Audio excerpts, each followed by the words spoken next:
welcome back, ladies and gents. What's this I see? Ooh, our Porsche is starting to look like a Porsche. Welcome back, everybody. If you've been watching the build on the LEGO Porsche, then welcome back. For anybody who's not seen the previous videos, please go back and have a look. I'm in the process of building the LEGO Porsche 911, set number 10295. I'm building it bag by bag, and after each bag I'm showing you the details of the build at the stage that we're at. So I've just completed bag number 7, which has brought me to this stage, and here we have it. It actually now looks very much like a Porsche 911. Fantastic detail, and I'm really pleased with how it's looking in the flesh. It actually looks better in the flesh than it does on the box. On the box, the front end, I wasn't entirely sure if it looked quite right, but in the flesh, actually seeing it built, it does look a lot better than it does on the box. I'm really pleased with how it's looking. I think it looks great. So you can see the printed logo, Porsche logo there on the bonnet, hood, whatever you want to call it, rather than it being a sticker. I've mentioned a few times now that there's no stickers on this. Even the Porsche logo on the back is a print. The dials on the dashboard are printed. There's no stickers on it whatsoever, which is really good for a change. But yeah, it's looking really great. So this last section basically added all the front wings, fenders, whatever you want to call them, the arches, and the bonnet, hood. It's a little bit difficult to get your finger under the edge of it to open it, but there you go. Really nice, simple design. Just hinged there at the back. Simple as that. I love the modern day creator series LEGO sets like this one, where they use these nice curved, smoothed pieces so you get a really realistic looking shape. Used a lot of those on the Ecto 1. If you go back and watch my build of the Ecto 1 from Ghostbusters, you'll see that a lot of those are used in the same kind of way to get the same kind of curved arch, where the bonnet then comes down between the two arches. The Mini's like that as well. The Mini Cooper is identical to that. So of course the Mini Cooper, in the same way, has got the round lights with the arches and then the bonnet that drops down between the wings. So yeah, that's where we're up to. Now it gets really exciting because it is time to choose between continuing on to build the turbo version or continuing on to build the Targa.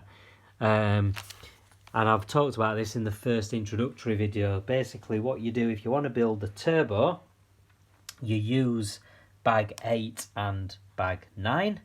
If you want to build the Targa, you use bag 8 and bag 10.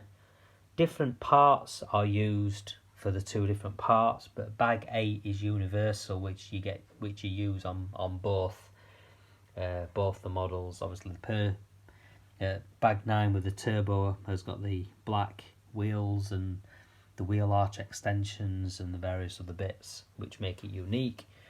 Bag 10 has the silvery grey wheels and the glass window sections, which you'll use to build in the rear window, which is the big wide curved rear window, whereas obviously it's different on the turbo. Now I'm presuming you can, once you've chosen which you can build, you can quite easily then just swap the bits over to swap between the two models quite easily, I would have thought,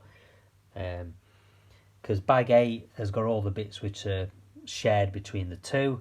Bag 9 has all the bits which are unique just to the turbo, and bag 10 has all the bits which are unique just to the Targa.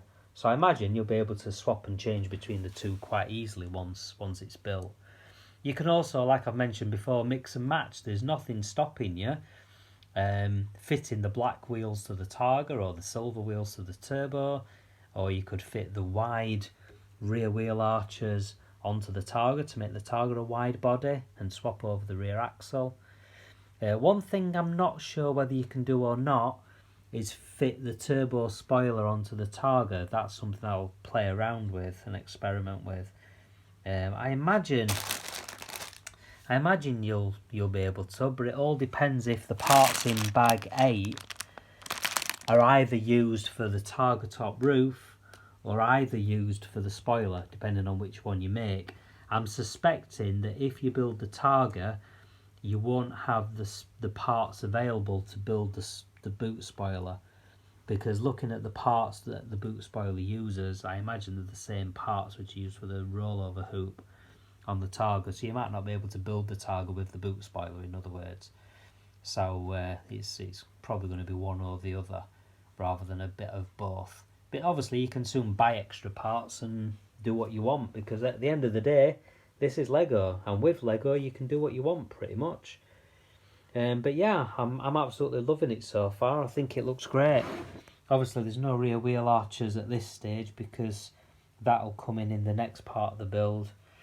The engine is just a basic bare engine block at the moment. Again, that differs depending on whether you're building the Targa or the turbo. But yeah, there we go. I'm probably not going to do any more building for today. I'm going to leave it for now. So if you want to see the next instalment, I am actually going to build the Targa version first. So stay tuned for that, and then I'll take off the Targa unique sections and I'll build the turbo. And I'll do a separate video on both.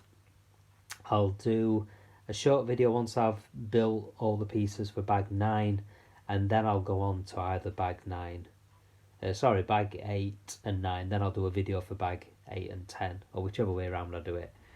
I think I'm going to build the Targa first. I think that's what I've decided. I'm going to build the Targa first and then end up with the turbo. Anyway, I'm waffling on, so if you want to see those, please browse the channel, please subscribe, click the notification bell so that you don't miss the video, and I shall see you next time. Cheers, bye.